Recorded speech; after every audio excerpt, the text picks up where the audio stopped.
तुम्हाला माहिती आहे की ऑलरेडी सगळ्या वेगवेगळ्या विषयासाठी संशोधन केंद्र असतात. त्यापैकी अनंतराव ठोकटे कॉलेज व संशोधन केंद्राच्या वतीने आपण ही आजची पत्रकार परिषद आयोजित केलेली आहे. तर पत्रकार परिषदेचं प्रमुख प्रास्ताविक आणि नक्की हे संशोधन केंद्र हो दे.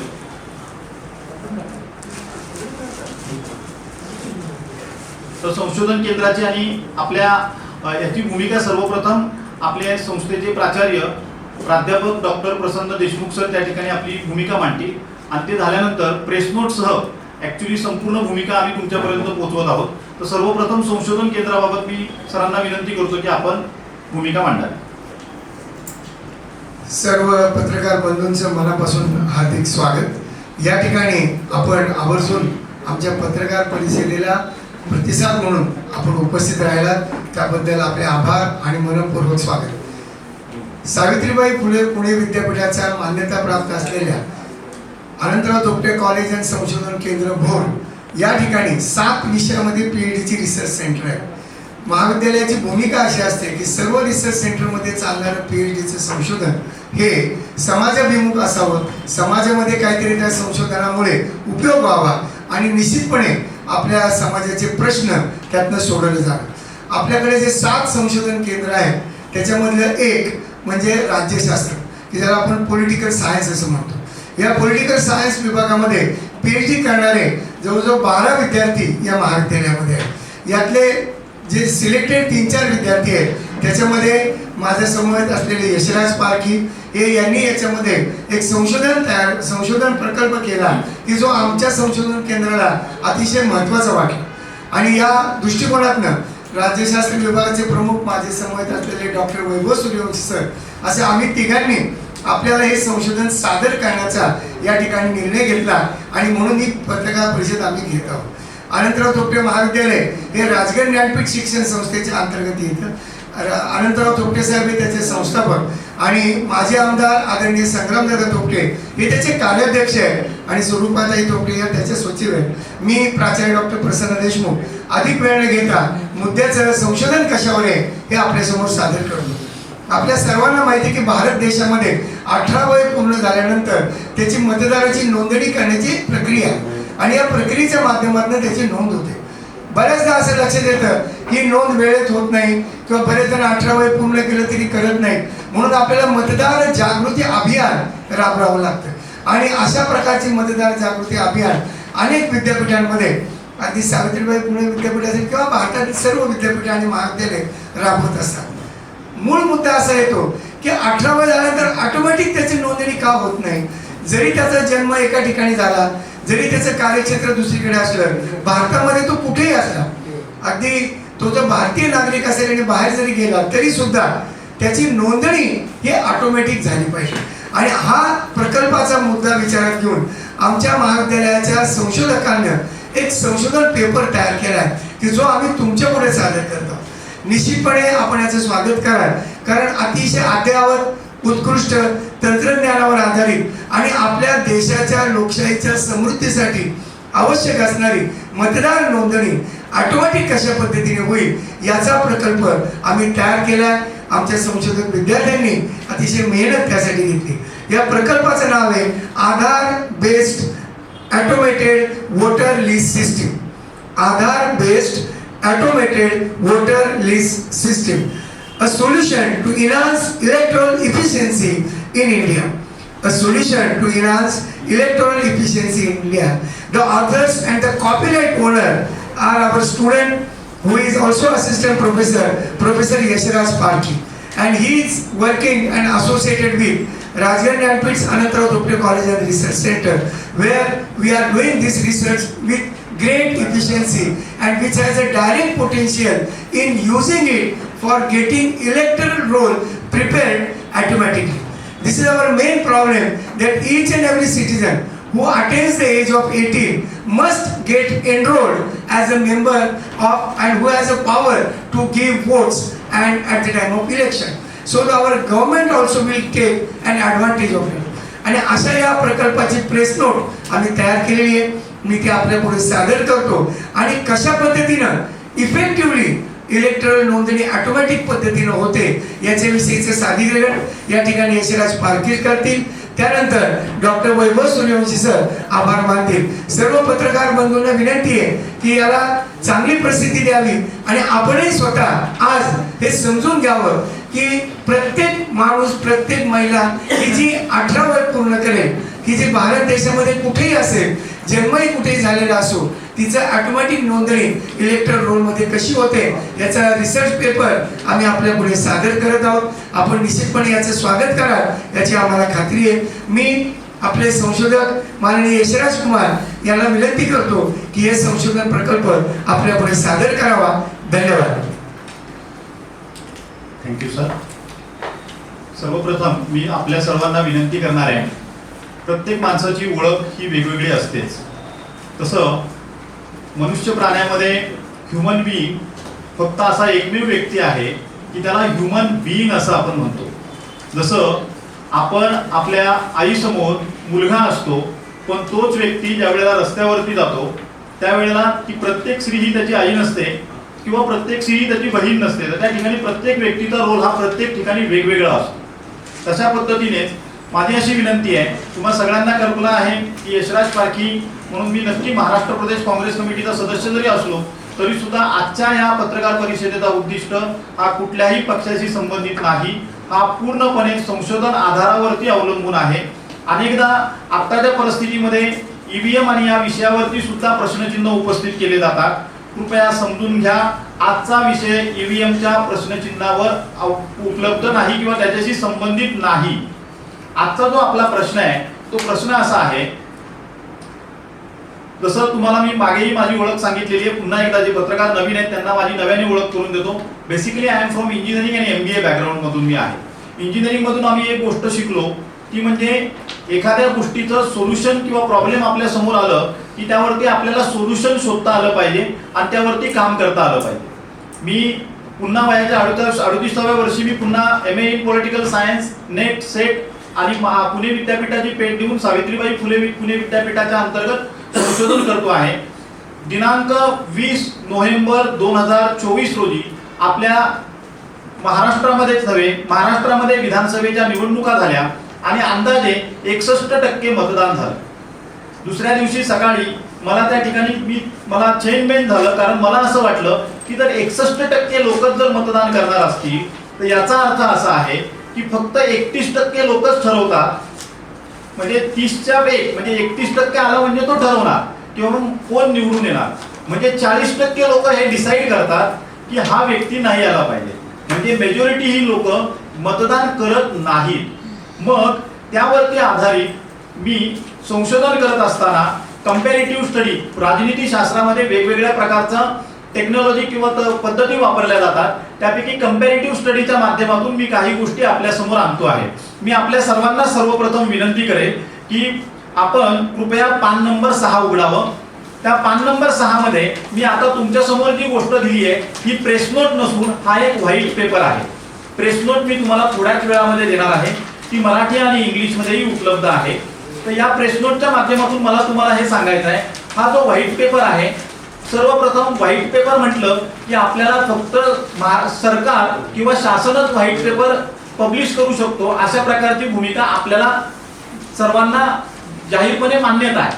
पण प्रत्यक्ष पाहता आंतरराष्ट्रीय पातळीवरती व्हाईट पेपर ही संकल्पना जर आपल्याकडे कोणताही नवीन बदल घडवायचा असेल तर त्यासाठी कोणतीही संस्था ही सुद्धा त्या ठिकाणी व्हाईट पेपर पब्लिश करू शकते. आणि या व्हाईट पेपरच्या माध्यमातून आपण अशी भूमिका घेतली आहे, मी तुम्हाला इस्टोनिया नावाची कंट्री तुम्ही पाहाल तर इस्टोनिया नावाचा छोटा देश, त्यांच्याकडे 85% मतदान होत आहे. भारत वसुदैव कुटुंबकम ही संकल्पना सगळीकडे मांडतं. वसुदैव कुटुंबकम याचा अर्थ काय होतो तर या संपूर्ण विश्वातील प्रत्येक व्यक्ती हा आपल्या एका कुटुंबाचा एक भाग आहे. परंतु प्रत्यक्षामध्ये आपली काम करण्याची पद्धती ती आहे का तर यावरती प्रश्नचिन्ह आहे. पण इस्टोनिया सारखा छोटासा देश एक नवीन संकल्पना घेऊन आलाय आणि that is called e residency program. याचा अर्थ असा होतो तुम्ही भारताचे नागरिक आहात पण ते इस्टोनियाच्या वेबसाईटवरती तुम्ही गेलात तर तुमचे ठसे आणि या सगळ्या गोष्टी देऊन तुम्हाला जागतिक स्तरावरचं तुम्हाला एक नवीन ID कार्ड त्या ठिकाणी जनरेट होऊ शकतो. तर इस्टोनिया सारख्या देशामध्ये 85% मतदान होतं आहे. मग त्यांच्याकडे काय पद्धत आहे तर त्यांच्याकडे मतदार नोंदणी वेगळी करावी लागत नाही. भारतामध्ये मतदार नोंदणी ही वेगळी प्रक्रिया करावी लागते आणि ही मतदार नोंदणी करण्यासाठी तुमचा पत्ता बदलला, तुम्हाला फॉर्म 8 भरावा लागतो. तो फॉर्म 8 भरण्यासाठी तुमची ऑनलाईन नसेल तर ती ऑनलाईन प्रक्रिया तुम्हाला करता येत नाही. म्हणजे तुम्ही पूर्वी जेव्हा जिथे राहत होता तिथे जाऊनच तुम्हाला फॉर्म 8 भरून तुम्हाला तुमचं नाव शिफ्ट करावं लागतं. फॉर्म 6 हा आपण नवीन मतदारांसाठी आपण करतो. अनेक असे लोक आहेत की 18 वर्षे पूर्ण होतात पण त्यांना मतदार नोंदणीची प्रक्रिया पूर्ण करण्यासाठी वेळ नसल्यामुळे किंवा मतदार नोंदणी ज्या कालावधीमध्ये होते त्याच कालावधीमध्ये जर कागदपत्र सबमिट केले नाही तर अनेकांना मतदानाचा अधिकार मिळत नाही. म्हणून जगभरातील जसं आपलं भारताचं संविधान आहे, भारताच्या संविधानामध्ये सन्माननीय भारतरत्न डॉक्टर बाबासाहेब आंबेडकरांनी काय केलं की आपल्या भारताचं सर्वात मोठं संविधान लिहिलं आणि हे संविधान लिहित असताना जगभरामधील ज्या ज्या देशामध्ये ज्या ज्या सर्वोत्कृष्ट गोष्टी आहेत त्याचा वापर आपण आपल्या संविधानाच्या लिखाणामध्ये केलेला आहे. त्याच पद्धतीने आता गरज आहे की आपल्याला ह्याची पद्धती सुद्धा बदलली पाहिजे. मग इस्टोनिया सारख्या देशामध्ये ऑटोमेटेड वोटर लिस्ट आहे, स्वीडन सारख्या देशामध्ये सेंट्रलाइज पॉप्युलेशन रजिस्ट्री आहे, त्यांच्याकडे सुद्धा ऑटोमेटेड वोटर रजिस्ट्रेशन होतं. म्हणजे 18 वर्ष पूर्ण झालं की त्याचा ऑटोमॅटिक वोटर लिस्ट मध्ये नाव येणार. तुम्ही पत्ता बदलला की ऑटोमॅटिक त्या मतदारसंघाच्या त्या डिलिमिटेशनच्या रूल नुसार त्यामध्ये त्याचं नाव येईल. ऑस्ट्रेलिया सारख्या ठिकाणी 90% मतदान होतं. आपण लोकशाहीमध्ये असल्यामुळे 100% मतदान जबरदस्तीने झालं पाहिजे असं कधीच म्हणू शकत नाही. परंतु या सर्व यंत्रणा वापरल्याने नक्की मतदार नोंदणी आणि मतदाराची टक्केवारी वाढेल याबाबत शंका नाही. कॅनडा सारखा जर देश पाहिला तर त्यांच्याकडे सुद्धा ऑटोमेटेड वोटर लिस्ट आहे. मी 14 देशाचा कंपॅरेटिव्ह स्टडी केल्यानंतर या 14 देशांमध्ये ऑटोमेटेड वोटर लिस्ट आहे. नुकताच अमेरिकेच्या राष्ट्रपतींनी शपथ घेतली. त्या शपथ घेतलेल्या अमेरिकेमध्ये सुद्धा व्हीईपी म्हणजे वोटर एलिजिबल पॉप्युलेशन हे ऑटोमेटेड स्वरूपामध्ये तयार होतं.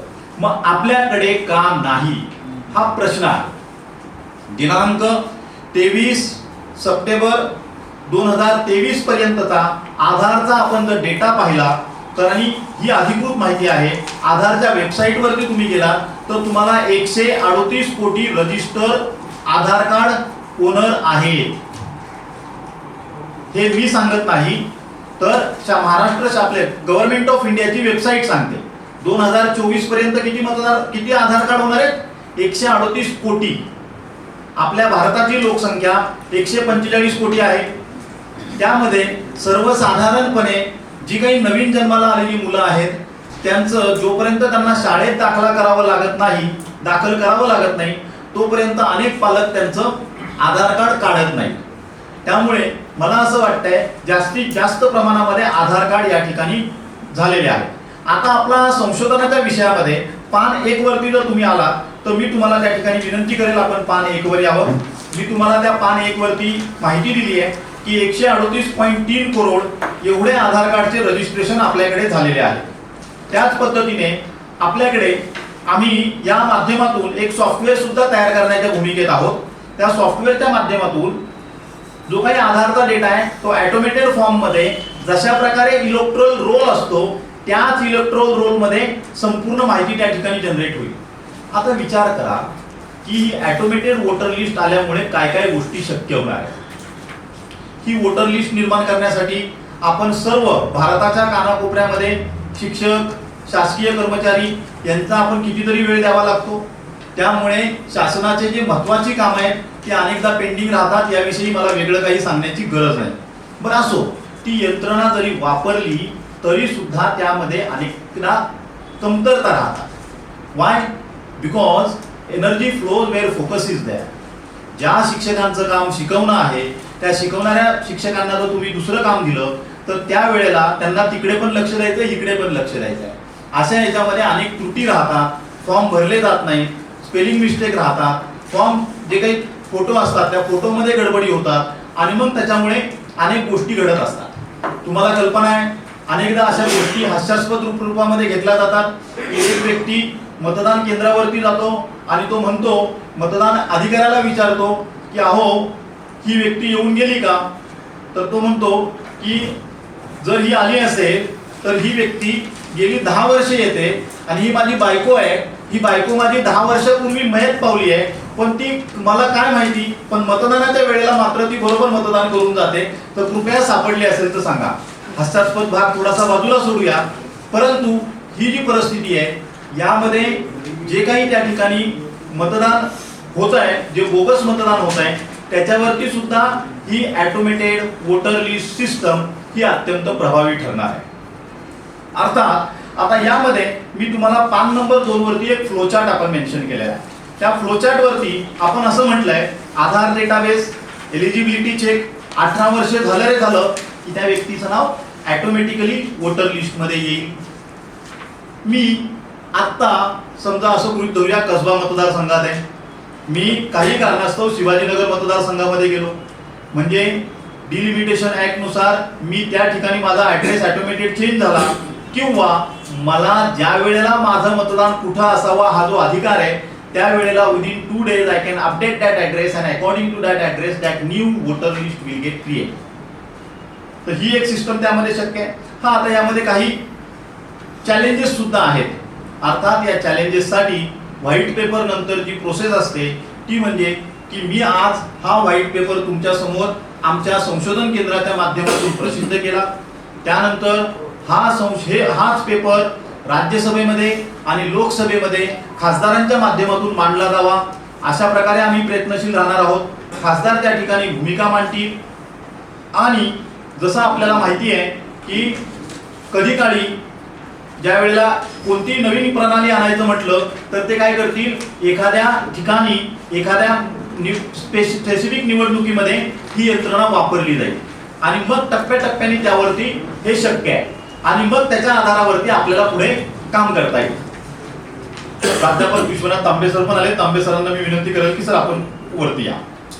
तर त्याचबरोबर मला तुम्हाला एक पान नंबर 3 वरती मी तुम्हाला हे सांगण्याचा प्रयत्न केलाय, करंट जी वोटर लिस्ट सिस्टम आहे त्या आता सध्याच्या वोटर लिस्ट मधले गडबडी काय काय. तर त्यापैकी मी तुम्हाला सांगितलं आउटडेटेड ऍड्रेस आहेत, हा 30% प्रॉब्लेम आहे. दुसरे जे फॅक्टर्स आहेत आपल्याकडे, त्या दुसऱ्या फॅक्टरमध्ये ते 10% आहेत मॅन्युअल एरर्स मुळे आपल्याला अनेकदा अडचणी सहन कराव्या लागतात. फॉर्म वेळेवर सबमिटच होत नाही, किंवा सबमिट झाला तो ते म्हणतात नाही झाला सबमिट, तुम्ही पुढच्या वेळेला करा, म्हणजे अशा प्रकारे काही अडचणी येतात. दुसरी, जे काही मायग्रंट्स आहेत, जे शिफ्ट होतात लोक, त्यांचे पत्ते शिफ्ट होत नाहीत, त्यामुळे त्यांना मतदानाचा अधिकार बजावता येत नाही. डुप्लिकेशन ऑफ रेकॉर्ड्स हा पण एक आपल्याकडचा इश्यू आहे. आता ह्या ज्या सगळ्या गोष्टी आहेत यामध्ये आपल्या डेमोक्रेसीवरती त्याचा काय परिणाम होतो हे पण आपण समजून घेऊया.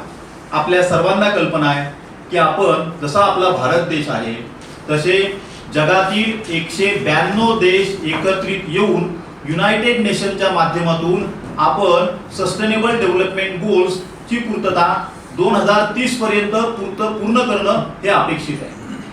त्या अंतर्गत आपण आपला जो डेमोक्रेसीचा जो इंडेक्स आहे त्यामध्ये आपल्या डेमोक्रेसीच्या इंडेक्समध्ये जगातील सर्वात मोठं संविधान असलेला भारत डेमोक्रेसीच्या इंडेक्समध्ये मात्र मागे राहताना दिसतो.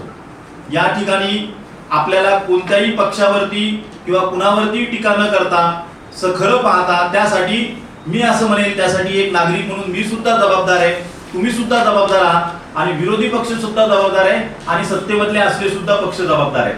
त्यामुळे आपण सर्वांनी वैयक्तिक जबाबदारी घेऊन आपल्या लोकशाहीचा जो अनुक्रमांक आहे तो आपल्याला कशा पद्धतीने वाढवता येईल यासाठी आपण प्रयत्न करायचा असेल तर त्यासाठी ही एक सिस्टम आपल्याला वापरणं अत्यंत गरजेचं आहे. आता पान नंबर 4 मध्ये तुम्ही जर त्यामध्ये पाहिलं तर त्यामध्ये वोटर रजिस्ट्रेशनची प्रोसेस कशी असेल, त्याच्यामध्ये अपडेट मेकॅनिझम कसा असेल, डेटा ॲक्युरेसी कशी असेल याबाबतची भूमिका मी त्यामध्ये मांडलेली आहे. आता ही जी आपली आधार बेस्ड वोटर लिस्ट सिस्टम आहे यामुळे काय होईल तर सगळ्यात पहिल्यांदा प्लॅनिंग आणि पॉलिसी डेव्हलपमेंटसाठी सगळ्यात पहिल्यात जी पायरी आहे ती म्हणजे मी तुमच्या समोर, आम्ही संशोधन केंद्राच्या माध्यमातून तुमच्या समोर येणं. आता याचा अधिकाधिक प्रचार होणं हे अपेक्षित आहे. सुदैवाने कॉपीराईट ऍक्ट अंतर्गत, कॉपीराईट ऍक्ट ऑफ इंडियाच्या अंतर्गत त्याला आम्हाला कॉपीराईटचा नंबर सुद्धा मिळालेला आहे, आणि यामधून आम्हाला कोणताही फायनान्शियल गेन करायचा नाही.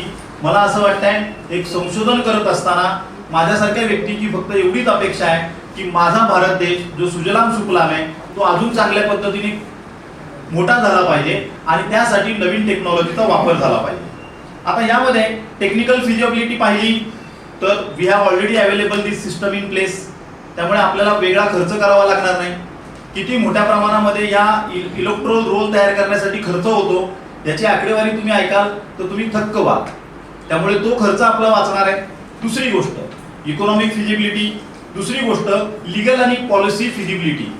इथून पुढे कोणताही व्यक्ती मतदान करायला गेला असताना त्याला आधार कार्ड किंवा अमुक अमुक गोष्ट घेऊन जा हे म्हणण्याची सुद्धा गरज नाही.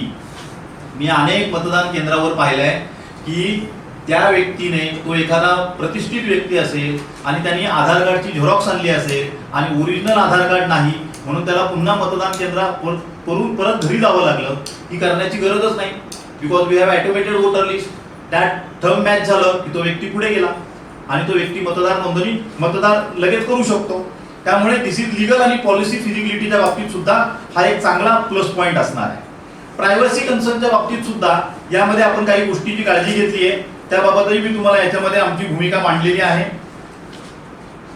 आता यामधले जे काही फेजेस आहेत, कोणतंही काम करायचं झालं तर कोणताही कायदा हा आज मी बोललो आणि तो प्रत्यक्षात लगेच आला असं कधीही होत नाही.